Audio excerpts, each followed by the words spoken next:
Yeah, We shall see how this goes. okay. So which screen are you going to look at? You want to look at one? I'll look at the other. Maybe so. All right. I don't know. How do we know if people have joined it or not? Right here. Oh. Okay, so it says, oh, hey, Britt Greggs.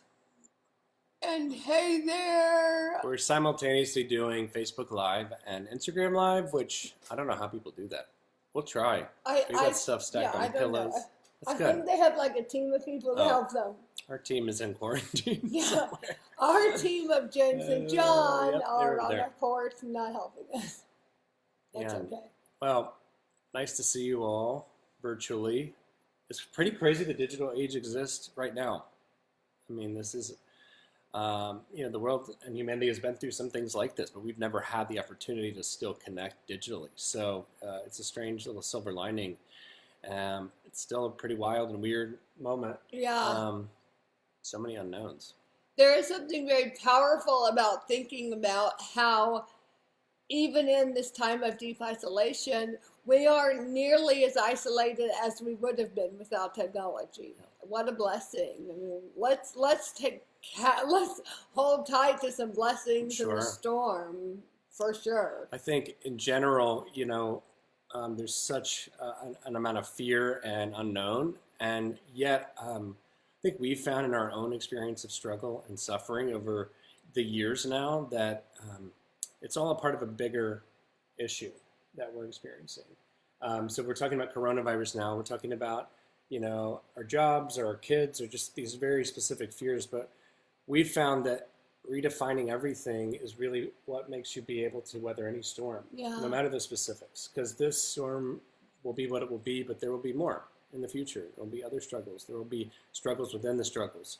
And so getting at the heart of the problem, which is really how we think about God, how we think about the world, our pain, the goodness that we can find in the midst. Like that's really the work that will be transformational, not just necessarily solving the problems. We want to pray and resource everybody who is solving specific problems of suffering in the world.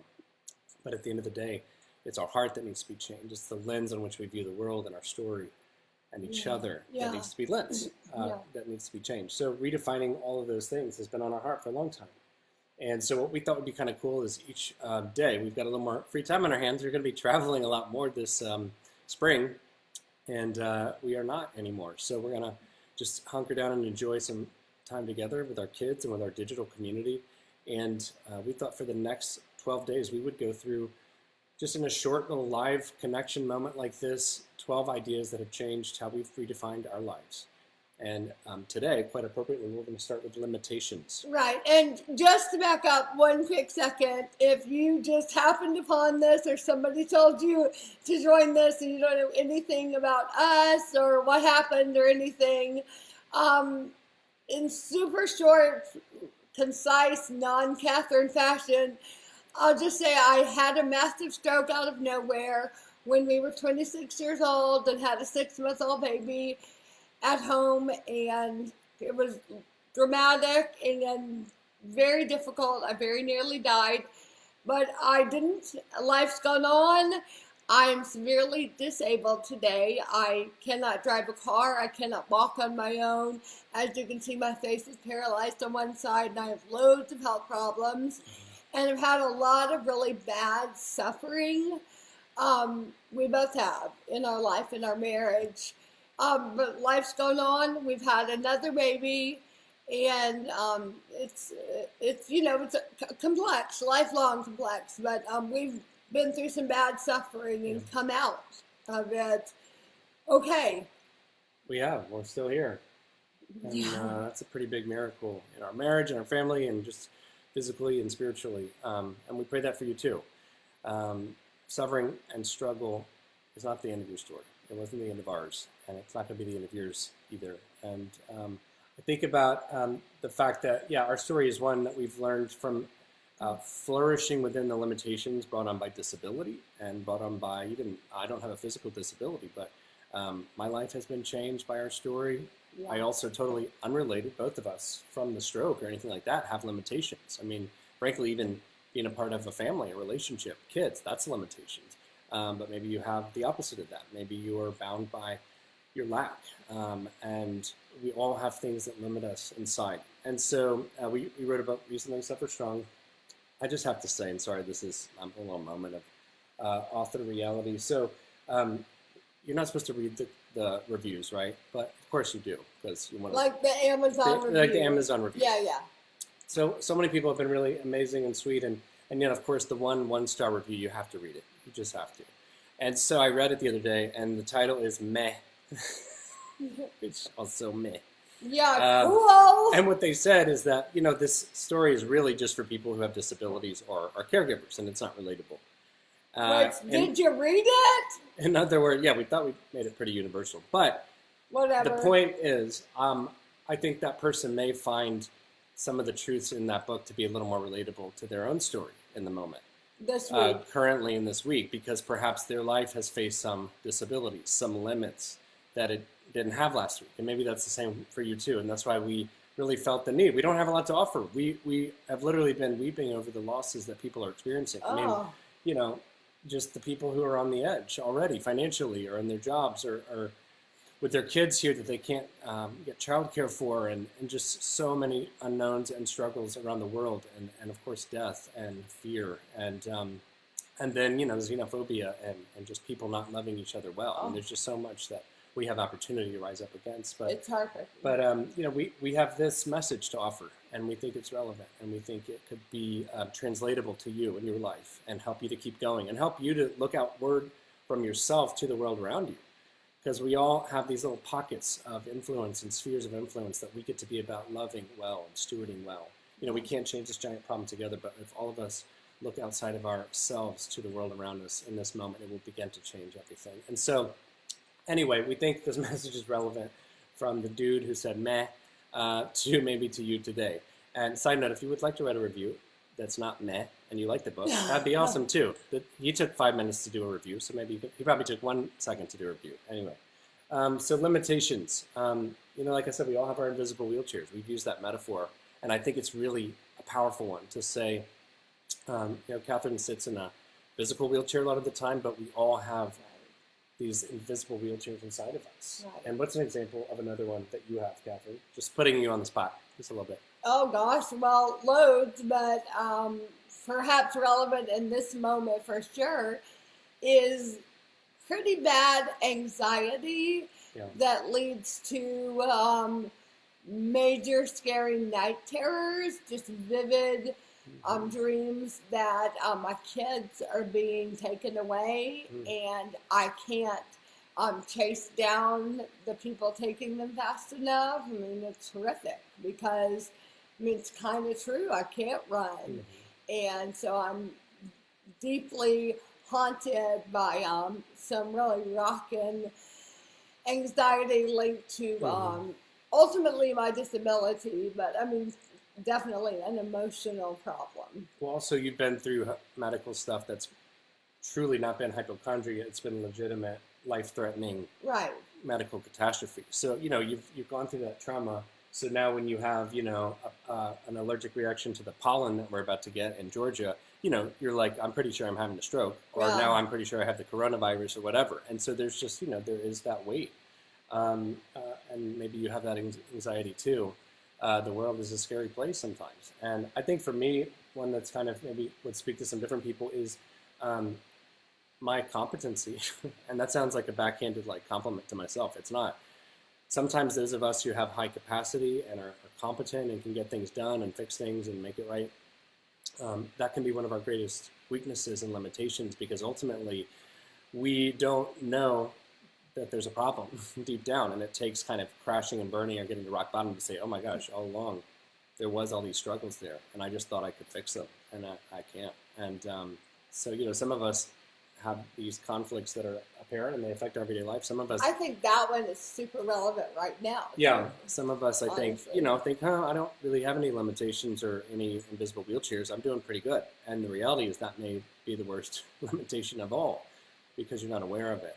I think the reality is the world was no less safe a week ago than it is this week. We just didn't have the awareness of it.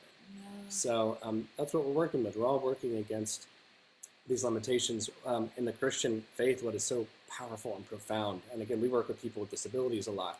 And in a world not made for a physical body, it creates isolation and shame and pain and so much lack. And so what we've found in studying the life and ministry of Christ, we believe God came to us. He limited himself to become a human. And that there doesn't seem like any greater limitation than God constraining himself to a human body and form and time and space. Right. And so there must be something that is inherently dignifying if God himself would limit himself. And then you look to the life and ministry of Christ all the way to his death, the ultimate limit for all of us, that we can't live forever in this current physical state. And yet we see the life of Christ being restored in resurrection. And so that must mean that our limitations, the ultimate limitation of death, is not the end of our story, Right. as it wasn't of Jesus's. And so we get to find a hope in that. Again, that maybe feels like cold comfort sometimes to some of you, because life is full of pain and uncertainty and fear. But the reality is the greatest limit on all of us will not be the thing that ends us. It will be the totally new kind of beginning. And so that gives us hope for our limitations. Maybe some of you are limited today by the fact that you can't leave the house, or you're all of a sudden a homeschool teacher, which is us. Which, Cool. Do I look it's like a not our homeschool teacher? gifting. Don't answer it. No, you don't. You look great. And homeschool teachers look great. And also. I homeschool don't know, teachers that look was- amazing. I'm just saying I'm not one. Let's be honest. I'm not that man. cool. But we're all limited right now, and yet there's something inherently dignifying and hopeful that I think we can find any of these limitations, great or small. And the beauty of limitations and acknowledging them in all of our stories is there's so much freedom in saying, like, this is a nightmare and this is really hard, and yet this is not the end of my story. And just recognizing that there is a deep hope inside of us. And I'm not sure who all is watching this, but I know of a couple friends who are watching it, and not friends I've ever met personally, but that who are new to our faith or on a journey of faith. And I would just speak to that for a moment to say that in our story, it is so hard to imagine what we have gone through without our deep faith. And that does not mean our suffering thus far in our story has been easy or like just this joy ride of like some horrific nature. It's been awful. But there's been a deep thread of hope and there's deep comfort. And I'm not talking about some weird, freaky, in maybe your mind, politically charged, whatever. No. True, deep faith and encounter and a life with Jesus Christ is totally different than what you may understand. And I would just encourage you to unpack that and consider why are they so full of hope, and why has suffering equaled not only an ability to go back to a life and a hope as before, but to emerge with a greater sense of hope and purpose, and just a greater sense in our story that God is at work, not in some way where he is just a crutch that we cling to because we needed to make sense of this. Oh, no. It's the opposite, actually. It's something that doesn't help the cripple walk, as some would say. No, it's where I'm going. It's what my hope is in forever, and it changes how you view your time on earth. A whole new life. Well, that all, and I mean, there's so much heaviness to the season that we're in. Any levity too, and that was such a good word, by the way, but any levity about flourishing within constraints? We're talking about this in big and small ways. Well, I have several Any really levity? funny stories, but I don't know if you're asking me. Oh, I'm asking But you. I don't am know. trying to cook more and cook from the fridge what we have, and it's pretty funny because A, it never goes well, And B, because I only have one hand that works. This hand doesn't work, so I'm always spilling and exploding things, and it's just never great to pour ingredients all over your kitchen, but I do that. You're doing a good job. Anyway, once in a blue moon, the limitation of only eating what we've got in the fridge creates something beautiful.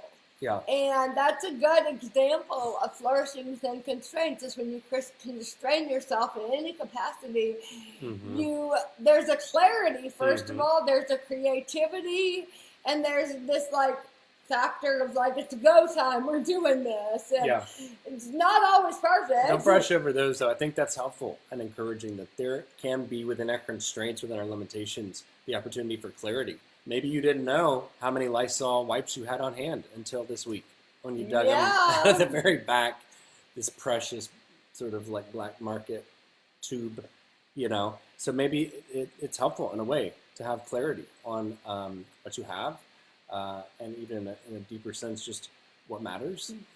That's clarifying. And sometimes it takes being really limited to give you the space to really hone in and clarify what it is that you have and what you want, and what are you going to do with all that. And then to get creative about it. Okay, so I don't have all the things I need, so I'm going to have to make some substitutions. I'm going to have to do without. I'm going to have to do things I don't normally do in this season in order to flourish, which is what we all want. We want health, we want flourishing. We want the world to find healing and hope, and we want to find compassion for each other, and yet we might just have to get creative and do some things we haven't done in a while in order to get there. Catherine was cooking from our friend Danielle Walker, who has this great kind of line of cookbooks and blog and brand called Against All Grain. All Grain. You might have heard of it. And she, there's some substitutes that you can do for the chocolate chip cookies. And Catherine is like, I'm good. I'm like, look, we're not in lockdown. I can go grab you whatever the kind of flour or whatever it is. You are not going to the grocery like, store. No. And instead, she made her cookies, proud as she was, and I was proud of her too. There was it looked like a bomb had been exploded on her house. But then she brought me that little cookie, and it looked like a little burnt, like a little pig in a blanket, kind of, but it was supposed to be a chocolate chip cookie, actually. And she was so proud. She handed it, and I said, "Oh, like, what am I supposed to do with that?" And she said, "Well, eat it, because it's cookie." And I said, "Oh, okay." So I tried it, and it tasted pretty good, actually. It was a little more like a scone, maybe. So cheers with our tea. Cheers! And, here's to just trying to flourish within constraints. And maybe it's not going to go great the first time, but we're going to keep trying together and keep encouraging each other towards health and flourishing. Absolutely. Just as a final word, we really want to encourage y'all during this time to truly tap into a different level of gratitude than you've ever felt before. I know it's been a huge game changer in my story, in our family's story, to say all the things that are not happening, that are not canceled.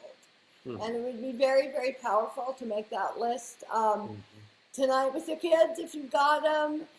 We sat down this morning with our kids and just talk through some specific situations of who is like truly deeply impacted today. And there's something very powerful in recognizing, oh, that's not us. Yeah, we can't go to school, but we have food in our pantry, and we on and on and on and on. So I would just really encourage y'all to be so grateful for what isn't in your story today. And to recognize what God is doing in the here and now. He's doing different things in all of our hearts during this time.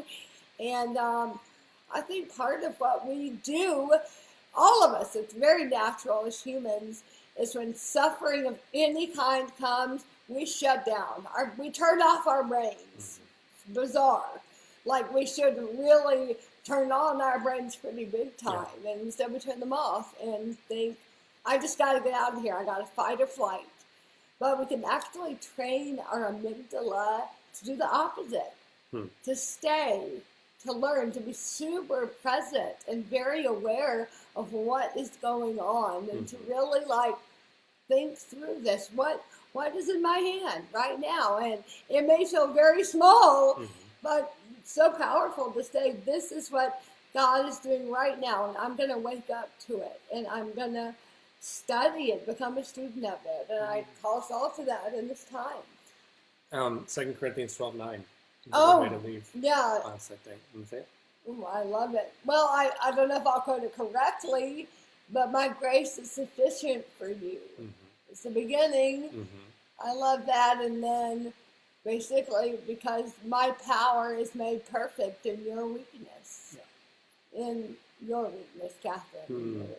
In your weakness. And that's the hope. I think that we are left with a lot of losses and unknowns, and there will be more for sure. But that in the midst of our weakness and our limitations, our invisible wheelchairs, our struggles, there's this possibility to know God, to clarify that relationship with Him, to see it, to lean into it, to love it, to offer that love and hope to people around us. And that's the charge.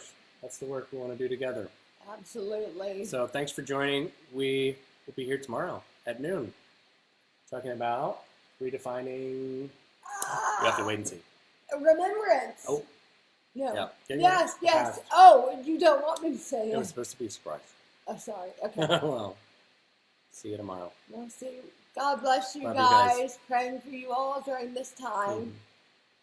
See ya. Bye-bye.